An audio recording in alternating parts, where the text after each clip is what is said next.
Hello everyone. सो आज हमारे साथ चिराग विटलानी है and he is one of the finest anchors that you can see by. बहुत सारे शादियों में मैंने इनको देखा है एंकरिंग करते हुए। At the same time global level पर भी इन्होंने काफ़ी काम किया है एज अ वेडिंग एंकर। तो जितने भी कपल्स हैं जो शादियां करने वाले हैं उन सब के लिए एंकर एक बहुत ही इम्पॉर्टेंट हिस्सा होता है शादियों का। आप बोलो कि एंकरिंग की कितनी ज़रूरत है, क्या है, कैसे है, वो सारे पॉइंट्स के ऊपर तो हम लोग आगे चल के आने वाले हैं ही। पर अभी जो है हम लोग इनके कुछ थोड़ा सा इंट्रोडक्शन इनके ही थ्रू सुनेंगे। So please let us know. First of all, thank you so much, Mansi, for having me here. I'm really glad that I could be here. So talking about anchoring, मैंने शुरुआत की anchoring की जब मैं 14 साल का था। मैं मेरे स्कूल में था, मैं 9th स्टैंडर्ड में था और मैंने 10th का फेयरवेल होस्ट किया था। So that's how I started anchoring and that was my first ever event. उसके बाद college events, family weddings, classes events, तो मैं ये सारी चीजें ऑलरेडी करता था। तो मानसी व्हाट हैपेंड इज कि already had a flare of it. मुझे पता था कि क्या हो रहा है और वो कंटेंट मुझे समझ में आ रहा था। पर फिर मैं सीए करने लगा तो मैंने वो सारी चीजें छोड़ दी। Obviously we all know that.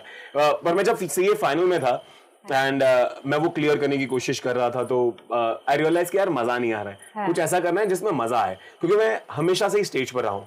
As a kid मैं डांस करता था, फिर कॉलेज में आते ही मैंने थिएटर किया जहां पर हम साथ में थे ही। थिएटर किया, फिर आई एम लाइक यार I want to do something where I can be on stage, क्योंकि वो जो स्टेज का जो फील है ना वो स्टेज का फील है, रंगमंच को कोई रिप्लेस नहीं कर सकता।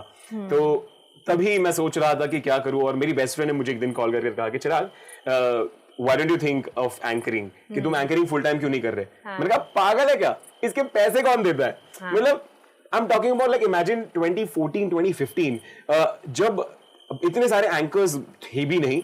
और back then I am talking about जो ज्यादातर एंकरिंग करते थे वो क्या कौन होते पता है, वो जो सिंगर्स हैं या परिवार वाले हैं वो ही एंकरिंग कर लेते थे। There never used to be a lot of specific anchors back then. So I think I got into the market when the trend had just begun of having like anchors in every event. So yeah, that's how I started. So as he rightly mentioned कि बहुत ही कम लोगों को एक तो anchoring के बारे में पता भी है, ठीक है, एमसी क्या होते हैं, एंकर क्या होते हैं, वो लोग कम जानते हैं। और दूसरा क्यों ही खर्चा करें, क्या ही जरूरत है, वैसे भी शादी में बहुत खर्चा हो रहा है, इससे अच्छा हम लोग एक ज्वेलरी ले ले एक्स्ट्रा, या फिर होता है कि परिवार वाले जो होते हैं ना, अरे वो मेरे चाचा, उसका कॉन्फिडेंस बहुत अच्छा है, बोल देगा, ठीक है। तो ऐसे ही हम लोग तो लोगों को हायर कर लेते हैं, या तो सिंगर को पैसे दिए, चलो वसूल लो, तुम बोल भी देना ऊपर स्टेज में, वो भी सब संभाल। इतना सही तो है, इतना सही तो है, 15 परफॉर्मेंस ही है, अब कर लो ना, कर लो। तो ये बड़ा आसानी से हो जाता है।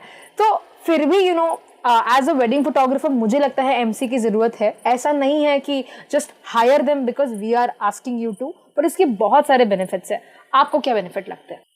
See when you hire a professional MC, जब आप एक प्रोफेशनल एंकर को हायर करते हो तो सबसे पहले हमारा एक्सपीरियंस काम आता है। कि जैसे कि मैंने कहा I started hosting when I was 14 and professionally it's been 8 years that I have been doing this full time. तो कैसा होता है कि जब हम स्टेज पर होते हैं तो एक एंकर का काम सिर्फ ये नहीं है कि आप सिर्फ आए और परफॉर्मेंस को इंट्रोड्यूस करके निकल गए, या आप आए और शायरी बताकर निकल गए। पर एंकर कब ज्यादा जरूरी होता है, जब आपके पूरे इवेंट में लैग्स होते हैं। कि अगर एक परफॉर्मेंस हमने इंट्रोड्यूस किया पर उन परफॉर्मर्स को आते आते वक्त लगने वाला है, तो वो जो 2-5 मिनट है वो लड़की खो गई, कहां गई वो मेरी बहन, अरे मिल नहीं रही। So you know, आपने देखा ही होगा कि वो कोरियोग्राफर्स होते हैं, प्लानर्स होते हैं जो कहते हैं चिराग 2 मिनट कंटिन्यू, गाना नहीं बज रहा है, अरे गाना नहीं बज रहा है, तो see all of these moments को संभालने के लिए आपको एक प्रोफेशनल एंकर चाहिए। सी मैं ये नहीं कह रहा हूं कि आपके घर वाले ये नहीं कर सकते हैं, पर शायद वो इतना एफिशिएंटली ना कर पाए। टू बी ऑनेस्ट, घर वाले जब करते हैं वो खुद भी टाइम लगा देते हैं। सो ये आप जो टाइम पास की बात कर रहे हो ना, कि अच्छा वो टाइम निकालने के लिए हम लोग एंकर रख दे, पर वो कभी कभी हमारी जो फैमिली मेंबर्स होते हैं उनको भी नहीं बताते, ये तो लिखा नहीं था, क्योंकि आप एंकर हो नहीं, आप फैमिली मेंबर हो, आपने पूरी स्क्रिप्ट बनाई है, नाउ द वर्ड, क्योंकि जब आप लिखते हो that is longer, when you speak it's very fast. That is the problem. See, ये बहुत होता है कि हम जब लिख रहे हैं ऐसा लगता है यार इतना सारा लिख लिया, ये तो स्टेज पर आराम से मैं 5 मिनट बोलूंगा, and by the time you are on stage and you start talking तो वो 30-40 सेकेंड्स आराम से, and you don't even realise. और लोगों को ऐसा लगता है कि यार तुम बहुत ज्यादा बोलोगे तो ज्यादा अच्छा लगेगा, which is not true. See, my point is, as an artist, after 9 years of doing this professionally, I've realized कि आप जितना कम बोलकर जितना अच्छा और क्रिस्प बोलोगे उतना ज्यादा इम्पैक्ट होगा. Because see, words have that power कि आप कम बोलकर भी ज्यादा इम्पैक्ट कर सकते हो. So I think that's the beauty of it. And जब आप as a family member आप अगर होस्ट करने वाले हो तो there is one tip for you guys. One, make sure that you include your family members in your conversations. क्योंकि जब आप अपने परिवार वालों के इंटरनल जोक्स के रेफरेंसेस दोगे तो आपकी ऑडियंस आपसे कनेक्ट हो पाएगी और वो आपके साथ हंस पाएगी. सेकेंडली, आप जब स्टेज पर जा रहे हो प्लीज डू नॉट रीड. अगर आप स्टेज पर जाकर सिर्फ पढ़ने ही वाले हो तो आप ऑफ स्टेज पढ़ लो, क्योंकि स्टेज पर जाकर पढ़ने का कोई मतलब नहीं है, क्योंकि ऑडियंस कनेक्ट ही नहीं है. जब तक आप ऑडियंस को देखकर कनेक्ट नहीं करोगे, आप उनके साथ स्माइल नहीं करोगे, you don't play along with them. क्योंकि एक चीज कहने का बहुत सारे तरीके होते हैं, एक ही चीज कहने के, वो आप कैसे कहते हो वो बहुत ज्यादा जरूरी है. So please, if somebody is trusting you with this authority and responsibility कि आप मेरा संगीत होस्ट करना या आप मेरी मेहंदी होस्ट करना, तो प्लीज मेक श्योर कि आप स्टेज पर प्रिपेयर्ड जाओ. Go with some contents, go with some games ready, because आप जितना ज्यादा कंटेंट अपने दिमाग में रेडी रखोगे उतना आसान होगा आपके लिए इन सिचुएशंस को मैनेज करना. सुशी, जिस हिसाब से बोल भी रहे हैं कितना अच्छा लग रहा है सुनने के लिए. that voice modulation, right? यहाँ से ऊपर पिच लेना, कहीं पे पिच नीचे करना. सो जब हम हमारे घर वालों को रखते हैं तो यूजुअली ये पिच होता नहीं है, because they are of course engineers और डॉक्टर्स और एनी अदर प्रोफेशन. जैसे आप सीए थे, अभी सीए से प्रोफेशन तो चेंज कर लिया. So you followed your passion, which is amazing, क्योंकि काफी लोगों में ये गट्स भी नहीं होता है फॉलो करने के लिए. हम जैसों में तो है ही नहीं, क्योंकि हम लोग तो बचपन से यही काम कर रहे हैं, बिकॉज फैमिली बिजनेस. तो कभी फोटोग्राफी के बाहर कुछ सोचा नहीं, पर कहीं और जाके कहीं पे और करना, it is very different, which is also very great. So usually जैसे आपने इसके बेनिफिट्स दिखाए कि ठीक है हमारा टाइम कंज्यूम हो जाता है वगैरह, और क्या बेनिफिट्स होते हैं? चलो आपने गेम्स खिलाए, और आप क्या करोगे वहां? See, I'll tell you, as an artist, जब मैं स्टेज पर होता हूँ, मैं अपनी बात करूंगा मानसी, ओके, कि जब मैं स्टेज पर जाता हूँ ना, तो I generally I've seen a lot of anchors who do full तामझाम and they do all out dancing entry and they go on stage. खुद भी बहुत ही तैयार हो गया. हाँ, and I am okay with it. Like if that's your vibe, if you think that's your character on stage, you do it. पर मैं जब स्टेज पर जाता हूँ, मैं कोशिश करता हूँ कि ऑफ स्टेज और ऑन स्टेज जो चिराग है उसमें ज्यादा फर्क ना हो. Obviously, you've got to keep yourself in that respect and that authority as an artist.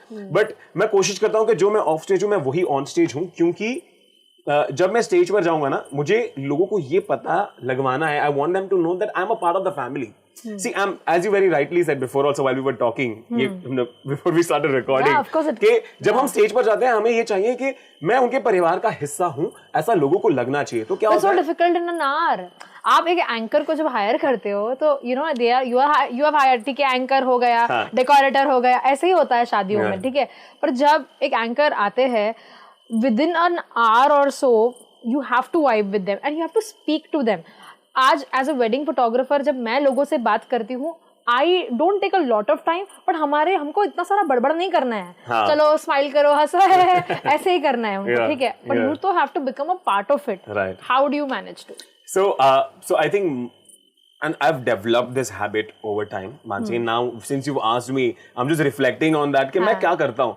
So I think one thing that I do is कि before I go on stage, I make sure कि मुझे close family members के नाम पता है, कि parents, siblings, like the initial members, you need to know their first names first of all.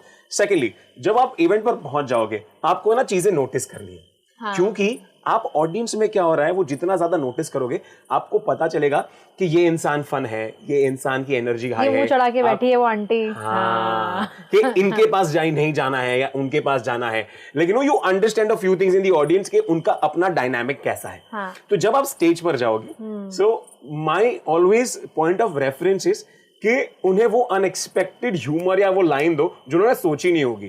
तो कैसा होता है कि वो लोग दे कॉट बाय शॉक कि अरे आपको कैसे पता, आपने कब नोटिस किया, and that's how you build on that.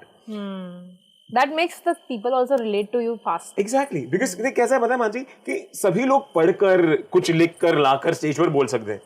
It's not a very difficult thing, and इतना ज्यादा content available है अब तो कि it's not very difficult. Everything, believe me. But my point is कि how do you relate with the audience is when you are there on stage very casually talking to them and interacting to them, क्योंकि उन्हें ऐसा ही चाहिए कि यार हमारे घर का कोई इंसान हो, वैसा वाला फील हो, तो उनके लिए भी बहुत आसान हो जाते हैं। और स्पेशली घर के जो बड़े हैं और people who are not very comfortable being on stage, वो बहुत आसानी से स्टेज पे पास आ जाते हैं। बड़े जो बुजुर्ग हैं, आपने मुझे बताया था कि बुजुर्ग कंफर्टेबल नहीं होते, प्लीज उसके बारे में भी बताएं। सो मेरा ये मोटो होता है हमेशा कि जब भी मैं एक इवेंट पर होता हूँ, इफ इट्स अ 2-3 इवेंट्स वाला thing, I make sure that at least in one of the events मैं घर के जो बड़े होते हैं, स्पेशली दादा दादीज, नाना नानीज, उनके साथ एक छोटा सा इंटरेक्शन हो, क्योंकि they give you some of the best content that you can hear. वो क्योंकि आपको पता ही नहीं है वो क्या बोलने वाले हैं, बिकॉज आप तो उस पॉइंट ऑफ रिस्पेक्ट के साथ जा रहे हो। कुछ बोलते ही नहीं है यूजुअली। जब हमारे जो 80-90 इयर्स के जो लोग होते हैं, जब वो बैठे होते हैं, वो सिर्फ बैठे होते हैं, वो अटेंड कर रहे, they are happy inside. After the event they might talk to you, their blessings are with you, but they can't have that much of energy like our friends have. ठीक है, हम तो फ्रेंड्स सारे चढ़ पड़ेंगे, ये लोग कैसे? Let's go for it, let's go. हाँ. तो I mean, you know, that gives a very emotional vibe to an entire wedding, which is amazing. तो बुजुर्गों को अंदर लेना कैसा, मानसी बहुत करेक्ट शब्द आपने यूज किया कि जब हम बड़ों से कैसे बात करते हैं ना, तो दे गिव यू, वो आपको एक समझ भी देते हैं और आपको वो ऐसी कोई चीज कह देंगे जो आपको पता भी नहीं होगा। And no matter what they talk, as an artist and as an anchor, I always tell my friends and people who ask me, hey, what is that one thing that we should always do? One of that thing is always make sure that you include the elders in your conversation. क्योंकि उनके साथ आप जो भी बातें करोगे ना, audience खुश होनी ही है। क्योंकि imagine the kind of respect that those elders have, and whatever they talk, it will just lead to good content, and it will lead to audience getting more and more connected, and then you will get more of their attention. So yes.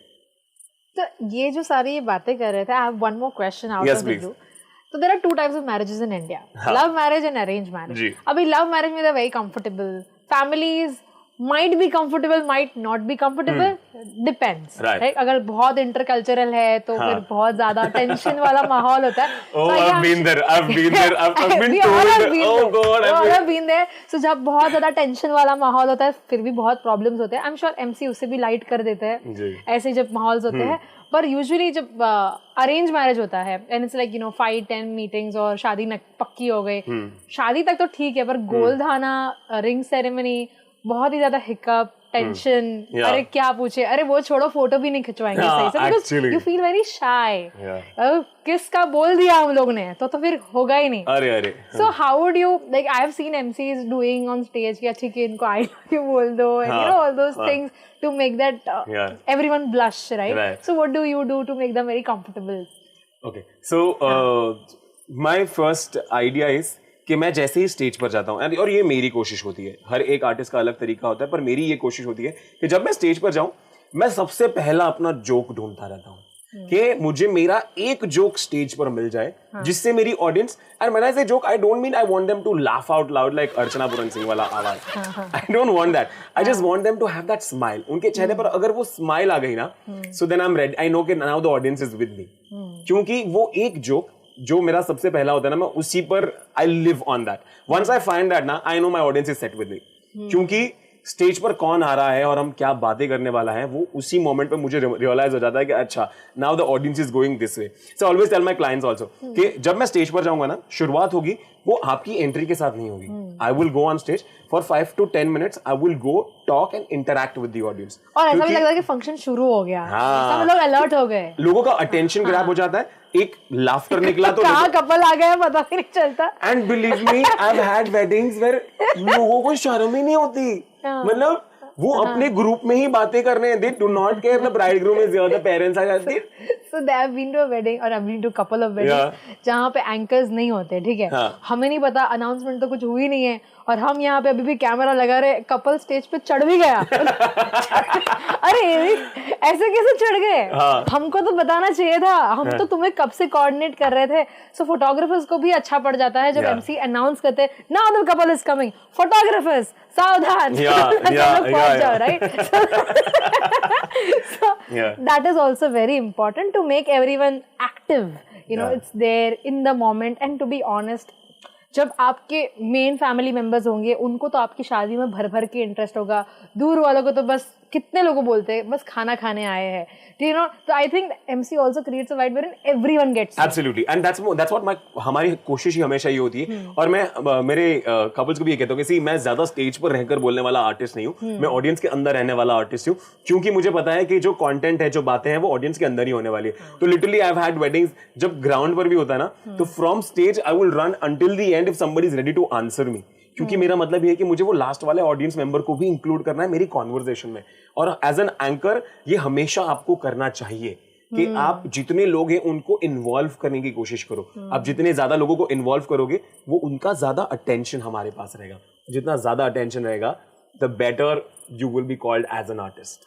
So I've seen वेडिंग, मतलब पहले के time में जो weddings होती थी, आज भी होती है, पता है, जोक्स होते हैं या गाने होते हैं, उस गानों में लड़के वाले, लड़का तो ऐसा ही, लड़की तो वैसी ही, यू नो, मैंने एक गुजराती गाना देखा था, काड़ो छे के धोड़ो छे वरराजा ने जुओ छे, you know, all those kind of things. तो that can make a lot of people uncomfortable. Yeah, a lot of people uncomfortable. And you being an MC, first hour of your event, you know, cracking a joke, क्या पता किसी को बुरा लग जाए, तो how would you manage that कि किसी को बुरा ना लग जाए?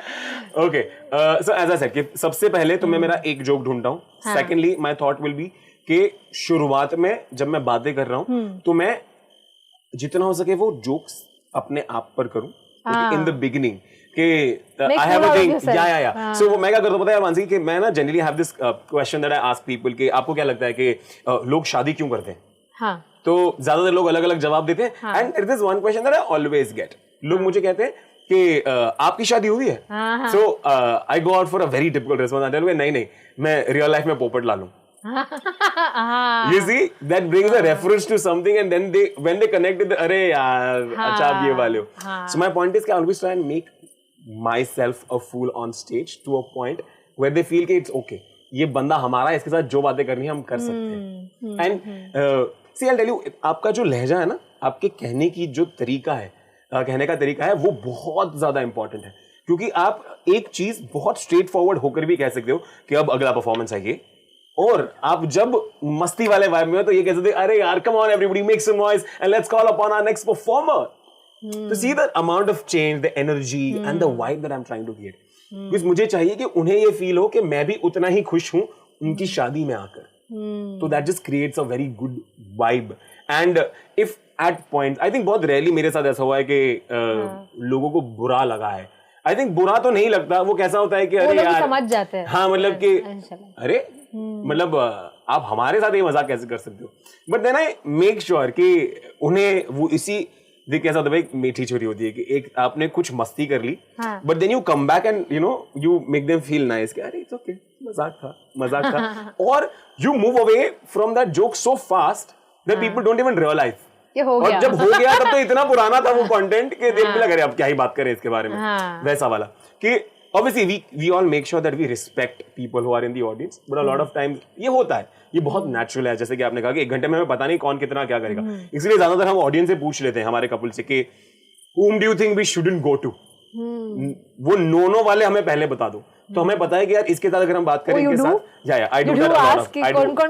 कौन नहीं चाहिए, कौन नहीं चाहिए नहीं, मैं पॉइंट कि वो होते ना कोई वेडिंग में कि अरे remember my point is once I'm there, I asked somebody from the family कि मुझे ये बताना कि इनमें से कौन वो इंसान है जिनके पास जाकर मुझे ज्यादा मस्ती नहीं करनी है, या तो you know tell me people that I shouldn't go to, वैसा वाला। Not every wedding, but I do that at a lot of weddings. If the couple shows an apprehension in the beginning when I'm telling them, this is my vibe and all, so I tell them, you tell me people that you don't want me to go to, or I should be depends careful upon the family also. You know, some families they go all out. Some families are very अरे इसके साथ इतना जमता नहीं है। And it's very natural. I think मेरी खुद की family में कहूँ तो I think my family is a little shy. They are not as outgoing as I am, so they will not respond so well. So I know too much of an opposite person. But then I'm so happy to be here. I think मेरे परिवार में कोई भी artist नहीं है. And now me doing this, I think they just realize कि अच्छा ये होना चाहिए वैसे. So tell me, आप इतनी शादियों में जाते हो, इतने लोगों को हंसाते हो, what kind of funny incidences have you had? Because photographers के पास तो बहुत ऐसा content है, हम कोई भी शादियों में जाए और ऐसा हो ही ना कि हमें कोई ब्राइड का कुछ नहीं मिला या कुछ तो हंसते तो आज भी हम लोग हैं। आपको कौन सी ऐसी funny incidences लगते हैं? यार funny तो बहुत सारे हैं मानसी, पर okay Something that I can think of right now, क्योंकि मैंने अभी थोड़े दिनों पहले एक रील अपलोड की थी. It was about a photographer. So I was doing one activity at a mehndi event, okay, and it was called Twisted Chairs. तो उसमें ना मुझे एक डेयर देना होता है ऑडियंस को. तो मैंने उन्हें डेयर दिया कि आपको ऑडियंस में से किसी भी एक इंसान को उठाकर पूल के अंदर फेंकना है. So two of those जो खेल रहे थे वो जो भागे हैं बीच में, क्योंकि उन्हें वहां पीछे ग्रूम दिखा, तो वो ग्रूम की ओर भाग रहे थे, पर ग्रूम इतना आगे निकल गया कि उसके जो फोटोज क्लिक कर रहा था फोटोग्राफर उसको उठा लिया. उन्होंने उसको उठा लिया. ओह गॉड. और वो जो photographer, his name is Amit, वो बेचारा it was bleeding, वो लिटरली एकदम, पर उसके हाथ में कैमरा था वगैरह, so it was so scary. It was. तुम्हारे एक जोक के लिए 3-4 लाख का खर्चा हो जाएगा.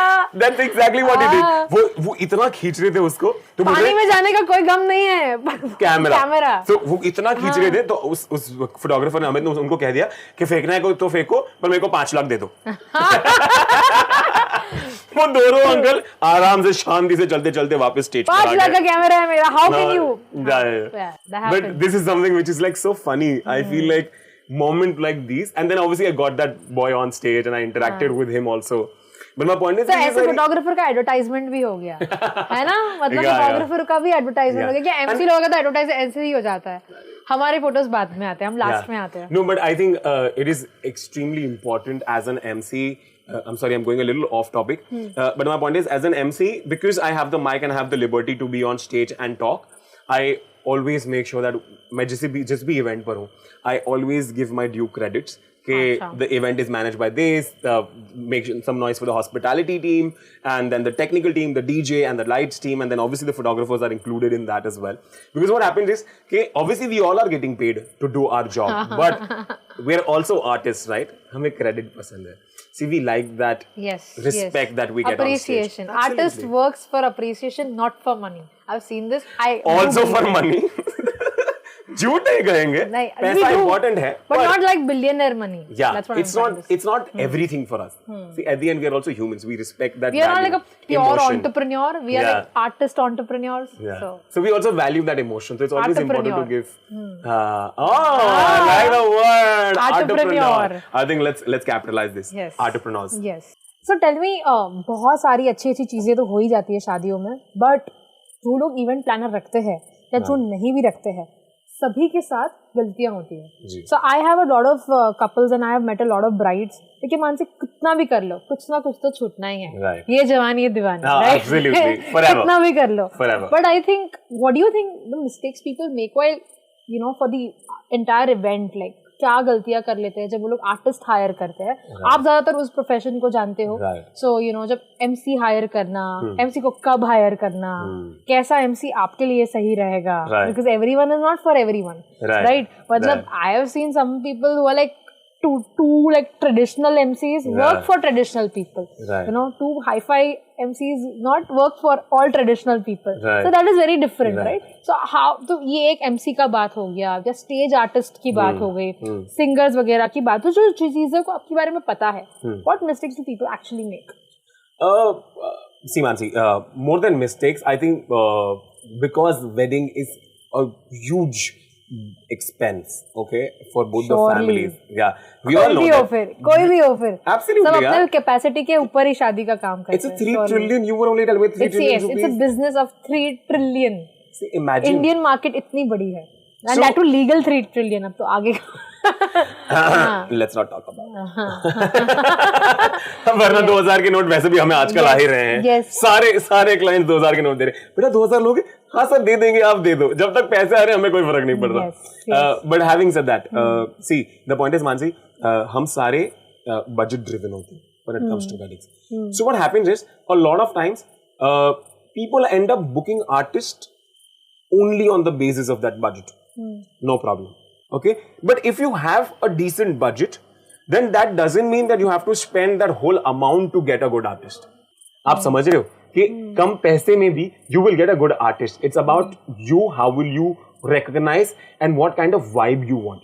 तो सबसे पहले ये जरूरी होता है कि आप ये सोचो कि आपको क्या पसंद है, आपको उस इवेंट में कैसी चीजें चाहिए, और अगर नहीं पता तो talk to a few other artist. 1-2 artist से आप बात करो. देख, आपको इवेंट प्लानर्स और ये लोग तो अपने हिसाब से बेस्ट सजेस्ट करेंगे ही. But having said that, you also need to understand a bit of vibe of that artist and whether that vibe will match with your wedding or not and your audience or not. Because ज़्यादातर मैंने ये सुना है कि यार चिराग they want a फलाना MC, so they want you to be all energy, all high. I'm like, पर हर एक मौका होता है ना मानसी, मैं हर एक बार all out energy नहीं कर सकता. It looks too much. It looks too. बड़ा ही energetic anchor है. It is irritating कि अभी किसको बुलाया है यार, इसको निकालो. Like, are you getting me? When people are like, सुबह के 11:30 बजे हम already overnight party कर आए हैं. We don't have that energy. We don't have that energy. So it's also important to understand in that moment how to maintain that energy and how to utilize that energy. So इसलिए मैं लोगों को कहता हूँ कि जब आप artist book कर रहे हो ना, just because on the basis of their reel they are all energetic, that doesn't mean they have good content. My point is, look at their other work, look at how they're talking, what they're doing, and then you book them. So mostly people make a mistake कि जब पैसे हैं तो वो they try and book the जितना महंगा उतना अच्छा. That is like a psychology. और ये हमें पता ही है कि that it doesn't work every time. No, okay? it doesn't. So it's important to figure out your vibe with that person. If needed, But how would you figure out? have a call with them, talk to them. कि अगर आप एक बार उस artist से बात कर रहे हो तो आपको पता चलेगा कि इस इंसान का रिस्पॉन्स कैसा है, इस इंसान की बातें कैसी हैं. जब आप पर्सनल लेवल पे बात करते हो और स्टेज पे देखते हो तो you see a different side of that person और it is not like that. Kind of. But at least what happens is, Casey, if there is an artist, if there's a probable client on call, obviously you will try and put your best foot forward to a point which you explain them your vibe. Yeah, because you want them to know कि ये मैं ऐसा कुछ करने वाला हूँ stage पर, or this is the kind of vibe that I am. So you have to try and talk to that person and figure out your vibe. I think if that vibe matches, and by vibe I don't mean कि you will have a detailed idea of what that person is, पर एक connection होता है ना मानसी कि हम किसी के साथ बात करेंगे और हमें पता है कि यार इसके साथ मजा आएगा. So that's how you hire somebody. I have worked with a lot of clients who tell me that give me concept. Now they ask us as photographers concept because we keep on visiting weddings, right? But how about you? You have to do that concept. Like for example, I went to that wedding और किसी को कोई एक anchor लड़की बन के आ गया था. You know all those things people keep on doing. How would you suggest them? What kind of entries would you like make? So see, I'll tell you. Nice, I tell them कि so see, entries whatever I've seen, I suggest them a few things. But then after a point, my point is कि see, the more the entry is about you, the better it will look. Like if the couple is about dancing, so I tell them enter dancing. तुम ही अपना vibe create करो तुम्हारी संगीत में. तुम नहीं करोगे तो नहीं करोगे. Sometimes they if you're shy, I understand. My point is then try and make it as personal as you can in terms of content. So this kind of conversation you have before. If they ask me, पूछा तो जवाब देंगे, वरना सामने से जाकर knowledge नहीं देंगे. So couples you do ask your MC कि क्या क्या कर सकते हैं. Other artists also कि यार आपने क्या देखा है? Can you suggest me a few things? So obviously they will give their own suggestions in a way. No, but वैसे. This goes haywire when आप सबको पूछते हो और फिर कर कुछ हो और करते कुछ हो और फिर शादी में इतना फनी लगता है. उसने कहाँ देखा होगा बड़े ग्राउंड में, तुम्हारी शादी है बैंक्वेट हॉल में. इट बिकम्स टू मच और सबको लग रहा है. हम लोग भी फिगर आउट कर. I remember there was this very small hall और वहां पे उन्होंने वो व्हाइट कलर का वो क्या बोलते हैं वो फॉग मशीन सब लगाया था, चाइनीज गुलाब. और हम लोग यहाँ से यहाँ हो रहे हैं. फोटोग्राफर कपल को भी अनकंफर्टेबल है गोल घूमना, टोलिंग शॉट लेना. सो सुनो सबकी, बट थोड़ा बहुत अपना खुद का हिसाब लगाना बहुत जरूरी है. That's what I tell them. किसी you ask for ideas, but then you also have to think कि आपका वाइब क्या है, आप जो यहाँ पर कर रहे हो वो कैसा लगेगा और कैसे करना चाहिए. So I feel one, if you have money, don't spend everything just because that artist is quoting higher. That means that artist is going to be good. Absolutely wrong. Okay, ज़्यादा पैसा मतलब अच्छा quality depends upon the vibe. I feel that first of all, and secondly, figure out कि आपको वो artist कितना जरूरी है उस इवेंट में. Just because you have the money and luxury doesn't mean that you fill up that event with all the type of artists. Sometimes artists are not required. For example, there was this fun function where this is Myra function of a Marwadi. To be honest, it's a very ladies function. Lady anchor या कोई भी anchor चाहिए ही नहीं यहाँ पे. It was a very basic function. खुद कर लो तो ठीक है. अभी ये भाई साहब क्यों आए हैं? It's just making the function elongated, nothing else. Yeah. See, my point is even if you're hiring somebody, so I had done one Myra where they had an MC also and they had a traditional singer also. तो कैसा हो गया पता है, वो constant clash चल रहा था कि अगर MC को भी stage अपना, because I will also have to justify the amount of work that I'm doing, and the singers would also want to do that. देखो जो आर्टिस्ट होते हैं ना उनको चाहिए stage. And because you've hired me, and also my point is that if you've hired me, you're paying me so much money. Obviously, I would want you to feel कि अच्छा पैसा वसूल हुआ. वाला भाई, you getting my point? And so I would obviously try and find my own footage on stage. But my point is कि think about it. If it's not needed, do not hire multiple artists. Just hire one person that you feel will fill up everything for you. वैसे अगर सिर्फ anchor higher कर रहे हो तो anchor के साथ डीजे रख लो, so they can fill up that space for you. If you're hiring a professional singer or a Myra singer, so make sure that you talk to them कि listen, these are the few things that I want you to probably add on, and just make sure कि वो आपके साथ आपकी vibe के हिसाब से वो event को manage कर ले. वैसे तो ये दो चीजें हैं कि but I've seen anchors जो लोग सपोज की संगीत है, ठीक है, दे हैव अराउंड 10-12 परफॉर्मेंसेस, उसके बीच बीच में अगर फन गेम्स खिलाने हैं या यू नो कुछ ना कुछ अरेंज करना है, वो भी आपके साथ डिस्कस करके पूरा इवेंट फ्लो बन जाता है. जैसे कोई थिएटर का प्ले हो वैसे पूरी स्क्रिप्ट बन जाती है कि अब ये, दैट इज वेरी एक्साइटिंग. सारे घर वाले बड़े खुश होते हैं इतने टाइम के बाद, and it's very much fun. Destination wedding में तो नेक्स्ट लेवल पे पहुंच जाता है. So do you help them doing that? Oh, absolutely. I tell them. So, see, मेरा काम ही है मानसी कि एक तो स्क्रिप्टिंग तो उन्हें क्या ही जाननी होती है, क्योंकि कैसा है कि मुझे नहीं पता मैं स्टेज पर जाकर क्या बोलने वाला हूँ. इन अ वे obviously after so many years so it's like impromptu. And now I've realized that listen, nobody is there to listen to my 4-5 minute lamba introduction. They just want 3-4 liner quick, crisp. Make sure either you're making them laugh or smile or emotional in your intro, and then you're off stage. वो 4 line में आपको कैसे करना है वो तुम्हारी कला है, वो तुम्हारा एक्सपीरियंस से आपको पता चलेगा. वैसे कभी-कभी जोक्स मारते कोई हंसता नहीं है, that keeps on happening. Yeah, it's a part and parcel of not every joke is going to land or not every line is going to land, but it's upon you how you keep up your morale and you go on with that whole event. So scripting. So I always tell my clients कि listen, बोलने क्या वाला हूँ वो तो मैं script आपको दे नहीं पाऊंगा, but obviously make sure that if you look at my previous video, ये होने वाला है. पर flow of the event, these are the kind of activities that I will take and tell me what's your vibe. So मैं हमेशा ये पूछता हूँ आपकी ऑडियंस की वाइब क्या है. मेरा सबसे पहला सवाल ये होता है, tell me what's the mix of audience, कितने बड़े हैं, कितने यंग लोग हैं, कल्चर है वेडिंग का, कौन सा कल्चर है, एंड थर्डली आपको क्या लगता है आपकी ऑडियंस रिस्पॉन्सिव है नहीं. Everything matters, a lot of things matter. Like I was recently having a talk with one of the clients and we were talking about their haldi, and I told them listen, from the schedule that I see right now, because previous night you have sangeet, after party, and then you have another after party, and then next day morning aapko 9-10 baje haldi karni hai. I'm telling you, half of the young people will not turn up. It will just be elders, और उसमें भी पता नहीं कि हम games कर पाएंगे या नहीं. So whatever we are planning is contingency, कि अगर हुआ तो करेंगे वरना नहीं करेंगे. नहीं तो क्या करेंगे, लेट कर देंगे. 10 के बदले 12 बजे शुरू करेंगे. डेस्टिनेशन वेडिंग और जितने वे डेस्टिनेशन वेडिंग्स है, every function is late, right. तो ये तो गोज विदाउट सेइंग, तो प्लीज टेंशन भी मत लीजिए. I remember this is one bride, 5 बजे का they had hired this Mahabaleshwar का entire event, and there was mountain view, and they were going to get married just next to the sunset point. वहीं पे they had their fairas. She was very excited. If she watches this video, she will relate to it. She's very excited. And then the barat got late. There was entire sunset just gone. Sunset gone हो गया, ठीक है. And she was very, very pissed off. वो इतनी गुस्से में थी.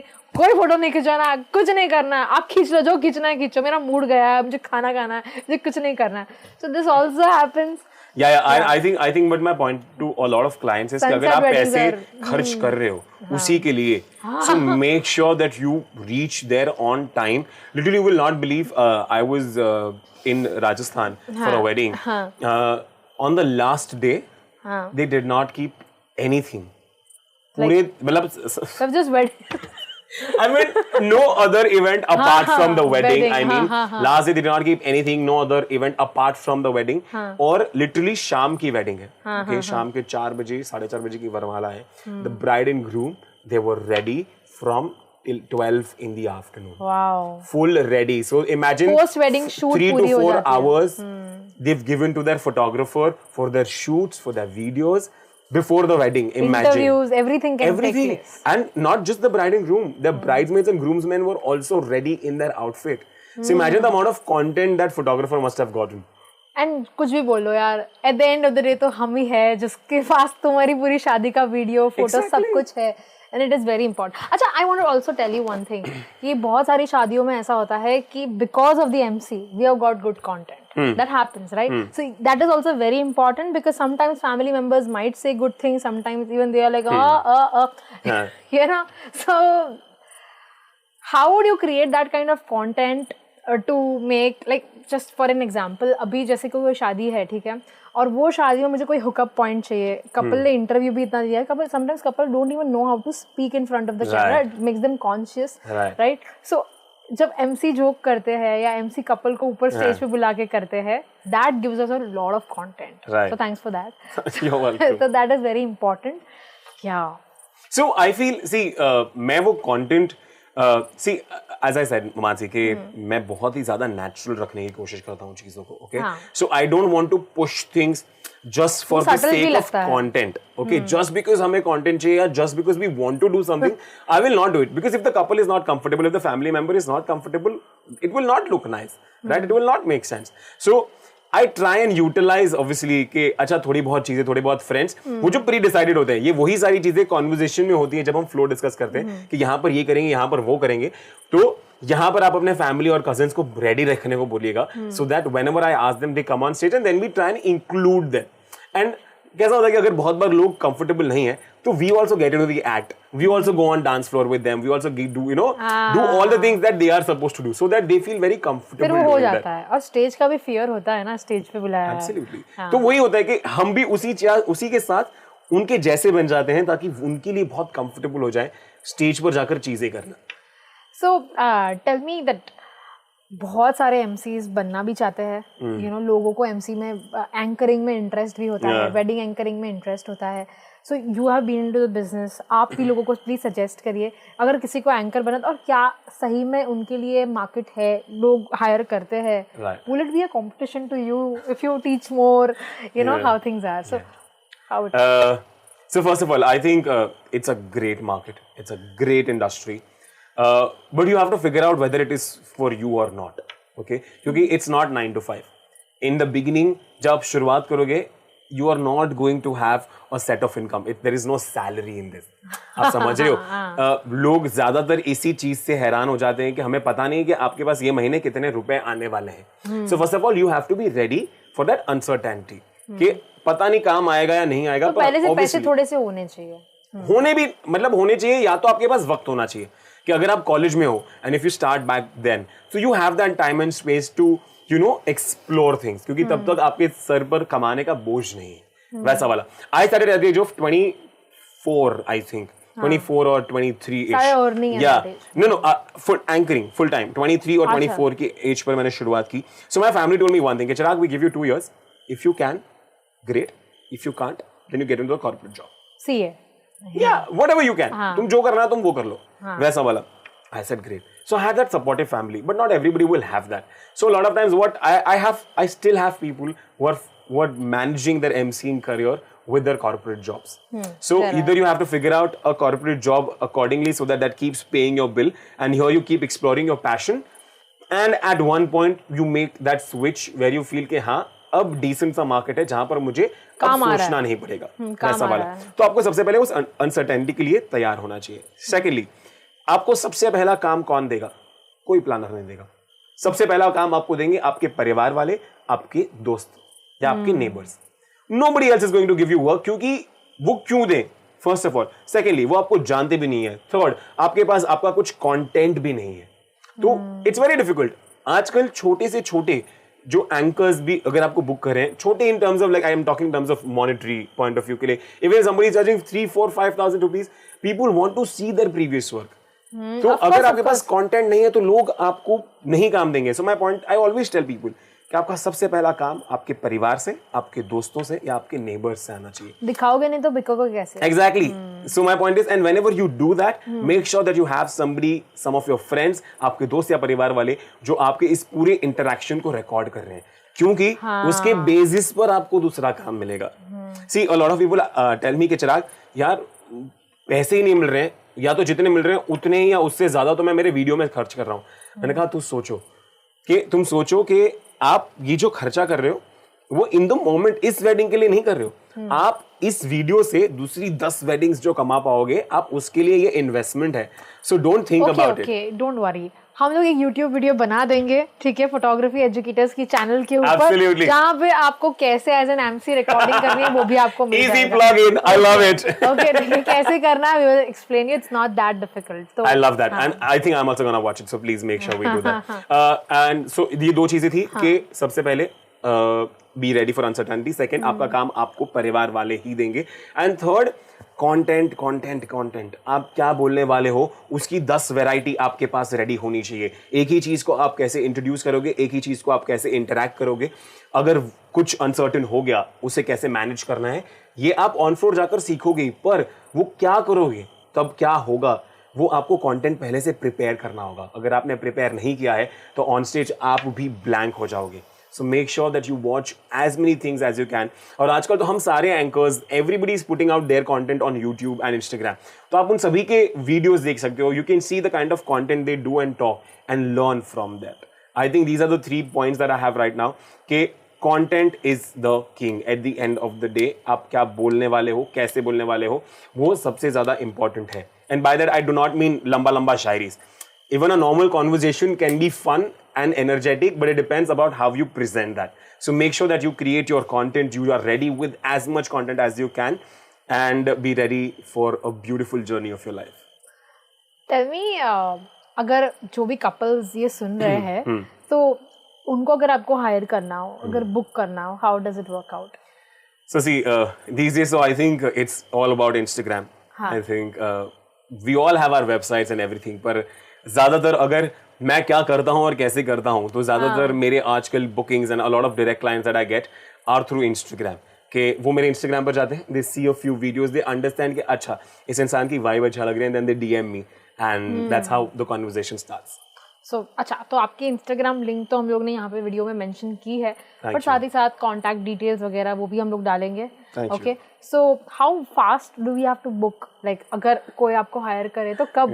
क्योंकि एंकर तो एंड में आते हैं, पहले हॉल, प्रीमियम गिने जाते हैं. क्या है प्रीमियम है यार ये सर्विस, डेकोरेटर, हॉल, फोटोग्राफर भी लास्ट में, पर वो इम्पोर्टेंट चीजें हैं. Photographer is also important. I think after the record ही नहीं होगा तो कोई पासपोर्ट ही नहीं कर देगा. रिकॉर्ड तो चाहिए. या आई think after the main venue and food, I think photographers are in the same space, like they are like a necessity. पंडित तो कैसा, वो घर के वाले होते हैं जो पता है कि अच्छा इन्हें ही बुलाना है, वैसा वाला. मेकअप आर्टिस्ट, कपड़े, ये सारे. MC कैसा है, अरे कोई हायर नहीं किया, आपका फंक्शन बिगड़ जाएगा, किसी को हायर कर लो, तब जाके MC. So we generally get booked like for a wedding like 3, 4, 5 months prior the wedding. But I tell people कि अगर आपको पता है कि आपको एक स्पेसिफिक आर्टिस्ट पसंद है और मुझे यही चाहिए, so you call them up beforehand. Like I have been booked for a wedding 1.5 year ago. वो wedding होने वाली थी December 2022 में. I had gotten that inquiry in July or August of 2021. And that's when they confirmed to me that Chirag, you're gonna be there. So it's a very difficult for me to give them a confirmation for like मैं 1.5 साल बाद मैं कहाँ रहने वाला हूँ पता नहीं है. But obviously that conversation had happened and we were already in talking terms from then. So my point is कि आप जितने, अगर आपको पता है कि आप मुझे ये specific artist चाहिए और ये मेरे budget में आ रहे हैं, तो please book them right away. Because what happens is it also gives you an advantage in terms of like you know monetary also and in terms of space also कि you understand that person's vibe. या आपने किसी को देखा है. Flow of the event gets decided with the MC and not just ideally you are thinking और फिर MC को बताया ये देखो ये ऐसा करना है और फिर वो अपना decision लेंगे and then end moment में बहुत ही hustling हो जाता है. So better to hire them way prior. Right. और hire करना जरूरी है. So yeah. It is important, but I think we all run on budget. But having said that, it's also important to have somebody, because anchor का काम क्या है Mansi? anchor का काम है सारी चीजें, आपने जितनी भी चीजें प्लान की है ना, उन सभी को एक डायरेक्शन में लाकर ऑडियंस के सामने प्रेजेंट करना. अगर आप उन सभी को एक डायरेक्शन दे पा रहे हो और एक ऑडियंस के सामने अच्छे तरीके से प्रेजेंट कर पा रहे हो, then you are a successful MC. So that's what we are supposed to do. And I think it's always important. वरना क्या होता है, बहुत सारे weddings पे वो lags आते हैं, blank spaces आते हैं, which we do not want. चलो अभी खाना खा के आते हैं. हाँ वैसा वाला. चलो कुछ खा लेते हैं. छोड़ जाने दे, आगे का 4 परफॉर्मेंस नहीं देखना. Bridegroom है ना, बाद में देख लेंगे. हाँ वैसा वाला. So you need somebody who can hold your audience together that way. Okay. Thank you so much, Chirag. It was a pleasure meeting you. I'm sure a Likewise. lot of people, a lot of brides and couples might hire you, have already learned from you, and surely it should be a good wedding for you too. I hope आपकी शादी अच्छी हो जैसे हमारा ये video अच्छा रहा. Thank you so Absolutely. much. See you soon. Thank you so much, everybody. Thanks a lot, Mansi, for having me.